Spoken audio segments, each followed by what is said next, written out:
The New Deal was a series of programs and projects instituted during the Great Depression by President Franklin D. Roosevelt that aimed to restore prosperity to Americans.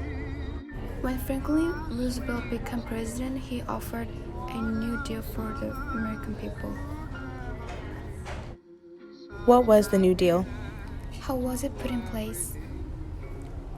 One of the primary reasons Roosevelt won the presidency in 1932 was because he promised to try and do something to end the economic crisis that the country was facing. As he entered the office, Roosevelt hoped to do three things. First, he hoped to provide relief for the poor and unemployed. Next, he wanted the economy to recover to its normal levels. Finally, he wished to reform the financial system so that an economic depression would not happen again. Real-life recovery and reform became known as the 3 R's. To accomplish these goals, Roosevelt implemented a series of government programs in between 1933 and 1939. Some of these programs were approved by Congress, while others he enforced through executive orders. Collectively, these programs became known as the New Deal. The New Deal is frequently referred to in two different parts.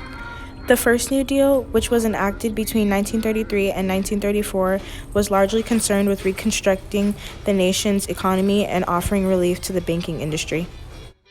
The second New Deal, which was enacted between 1935 and 1938, sought to improve the use of the nation's resources, provided relief for farmers, and created various government work programs.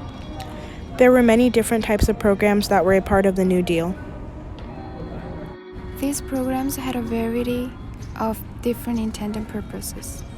Programs such as the Works Progress Administration, WPA, and the Civilian Conservation Corps, CCC, were designed to put unemployed people to work. The Social Security Act was created to provide financial relief to the elderly. Meanwhile, the Tennessee Valley Authority, or TVA, brought much-needed electricity to rural areas in the South. The Federal Deposit Insurance Corporation, or FDIC, was another important agency created by the New Deal. The FDIC guaranteed the safety of money in banks. Citizens no longer had to fear losing their money if their bank closed. This scenario was very common in the early years of the Great Depression. The FDIC is still in operation today to ensure money deposited in the banks.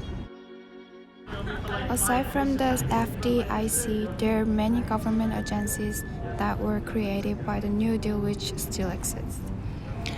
Amongst them are the Federal Housing Administration, or FHA, the Federal Crop Insurance Corporation, or FCIC, and the Security Exchange Commission, or SEC.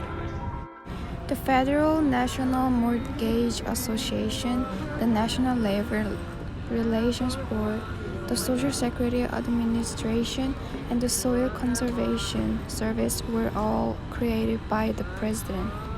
But not everyone was a fan of the New Deal. Many felt that Roosevelt was leading the United States down the path of socialism. Others saw the New Deal projects as a waste of money and resources.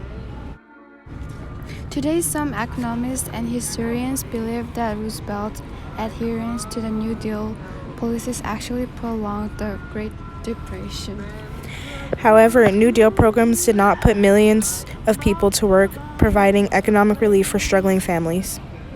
The New Deal initiative also allowed for the construction of roads, schools, parks, hospitals, and many other policies that were needed throughout the nation.